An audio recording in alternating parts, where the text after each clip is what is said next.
Hello बच्चों, स्वागत है आप सभी का हजेलाज आईएएस एकेडमी में। तो प्रीलिम्स इज ओवर नाउ। अब बहुत से बच्चों के मन में ये क्वेश्चन आ रहा है कि वो मेंस को कैसे डील करें। तो आज का जो हमारा वीडियो होने वाला है वो उसी रिगार्डिंग है कि हम मेंस के लिए कैसे अप्रोच करें। जो मोस्ट ऑफ हमारी तैयारी होती है वो प्रीलिम्स के इर्द गिर्द घूमती है और कुछ बच्चों ने प्रीलिम्स में बहुत ज्यादा मेहनत की है, तो अब वो जानना चाहते हैं कि हमको मेंस की गाइडेंस दीजिए। तो आज हम बात करेंगे कि हम यूपीएससी मेंस को कैसे टारगेट करें। चलिए स्टार्ट करते हैं।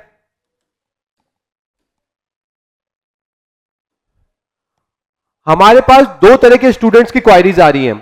पहले स्टूडेंट्स वो हैं जिनका प्रीलिम्स क्या हो रहा है, क्वालिफाइड हो रहा है, और सेकंड स्टूडेंट्स वो हैं जिनका प्रीलिम्स क्वालिफाइड नहीं हो रहा है। तो जो ये वीडियो है ये मेनली किनको फोकस करता है, उन स्टूडेंट्स को फोकस कर रहा है जिनका प्रीलिम्स क्या हो रहा है, अभी क्वालिफाइड नहीं हो पा रहा है।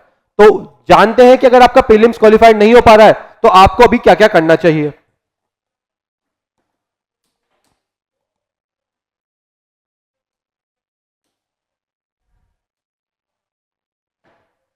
पहली चीज, अगर इस साल का आपका प्रीलिम्स क्वालिफाई नहीं हो पा रहा तो क्या आप अपनी तैयारी को छोड़ रहे हैं?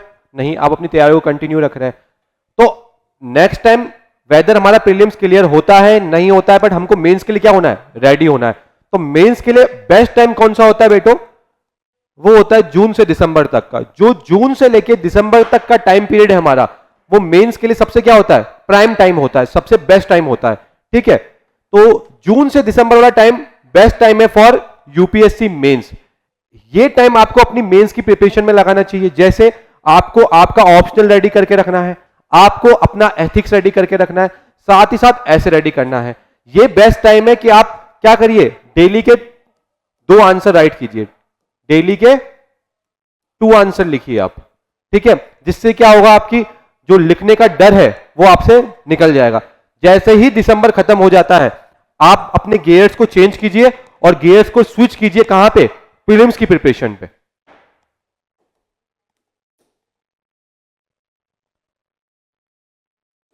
अब ये तो मैंने बता दिया कि मेंस की तैयारी कैसे करनी है, तो उसका प्रॉपर कुछ शेड्यूल होना चाहिए। तो मैं शेड्यूल भी डिस्कस करता हूं।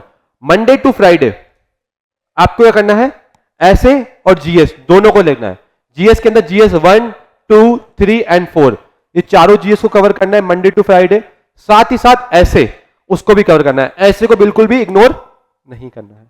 इसके बाद में बात करता हूं सैटरडे और संडे, जो आपके वीकेंड्स रहते हैं, उसमें आप अपने ऑप्शनल को ध्यान दीजिए। ऑप्शनल को मैं बोलता हूं क्योंकि ये क्या है, एक तरह का गेम चेंजर है। गेम चेंजर क्यों है ऑप्शनल? क्योंकि ऑप्शनल सब्जेक्ट तो एक है पर इसके पेपर 2 होते हैं और ये अकेला 500 मार्क्स का आता है। ठीक है, तो ऑप्शनल आपका 500 मार्क्स का है, बाकी जीएस 1, 2, 3, 4 ये सब 250 मार्क्स के हैं। इवन जीएस 1 के अंदर बहुत सारे सब्जेक्ट आ रहे हैं, जीएस 2 के अंदर बहुत सारे सब्जेक्ट आ रहे हैं, 4-4, 5-5 सब्जेक्ट आ रहे हैं। ऑप्शनल सब्जेक्ट भी एक है और आपको 500 मार्क्स दे रहा है। तो whether you get IAS, IPS, IRS, आपको कौन सी पोस्ट मिलेगी, इसमें बहुत बड़ा योगदान रहने वाला है किसका, आपके ऑप्शनल सब्जेक्ट का।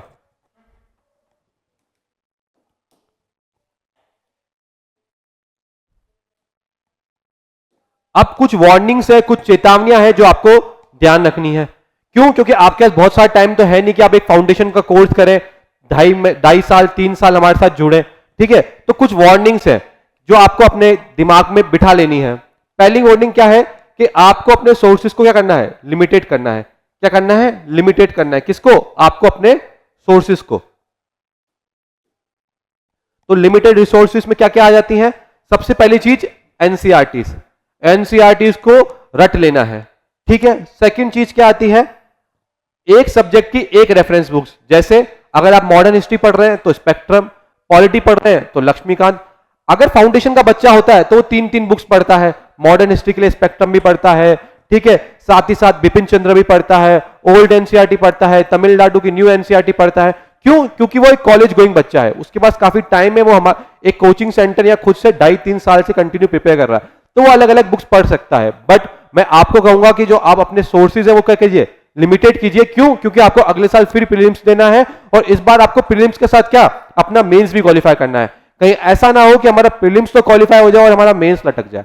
ठीक है, तो पहली चीज एनसीईआरटी को बहुत अच्छे से कवर करना है। दूसरा, एक सब्जेक्ट की एक रेफरेंस बुक को पकड़ना है। थर्ड एंड मोस्ट इंपॉर्टेंट क्या चीज है, खुद के शॉर्ट नोट्स, अब आपके खुद के ओन शॉर्ट नोट्स क्या होने चाहिए, रेडी होने चाहिए, ठीक है। फिर आते हैं सेकंड वार्निंग पे। मैंने बहुत सारे बच्चों को देखा है कि वो डिस्ट्रिक्ट कलेक्टर के बनने के बदले क्या बन जाते हैं, बुक कलेक्टर। वो अलग अलग तरह की बुक्स लेते हैं, कभी विजन का मटेरियल पढ़ते हैं, वहां से उनका मन भर जाता है तो वाजीराम का पढ़ते हैं, नेक्स्ट आईएएस का पढ़ते हैं, अलग अलग कोचिंग्स के मटेरियल वो इकट्ठा करते हैं और माँ बाप का पैसा वेस्ट करते हैं। तो आपको बुक कलेक्टर नहीं बनना, आपको डिस्ट्रिक्ट कलेक्टर बनना है। तो आप ये याद रखिएगा कि बुक्स के पीछे, कंटेंट के पीछे हमको पागल नहीं होना है, हमको क्वालिटी पे ध्यान देना है, ठीक है। एक ही रिसोर्सेज को मल्टीपल टाइम्स क्या करना है, रिवाइज करना है।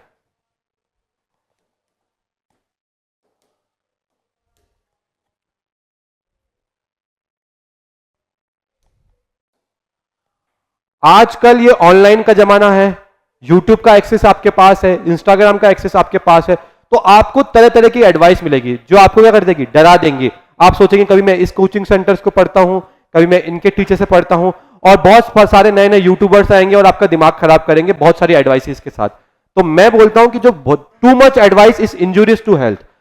ज्यादा ज्ञान नहीं लेना, किसी एक आदमी को पकड़ना है, उसको क्या करना है, फॉलो करना है।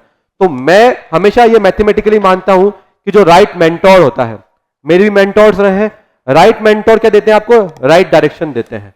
राइट डायरेक्शन से क्या होता है, आपका सिलेक्शन होता है।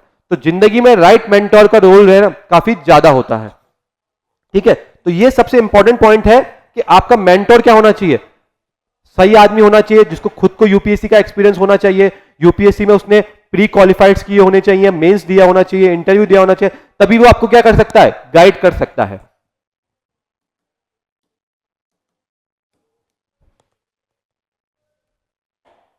मेंटोर की भूमिका क्या रहती है, मेंटोर का रोल क्या रहता है, ठीक है। मेंटोर आपकी तैयारी को कंटिन्यू चेक करता है कि अभी आप राइट डायरेक्शन में है या नहीं है, आप कहीं ट्रैक से भटक तो नहीं गए। तो आपको राइट ट्रैक, राइट डायरेक्शन देता है आपका एक मेंटोर। दूसरा, चेक योर आंसर्स रेगुलरली। वो आपके आंसर्स को क्या करता है, रेगुलरली चेक करता है कि आपको अब कैसे और अपने आंसर्स को इंप्रूव करना है।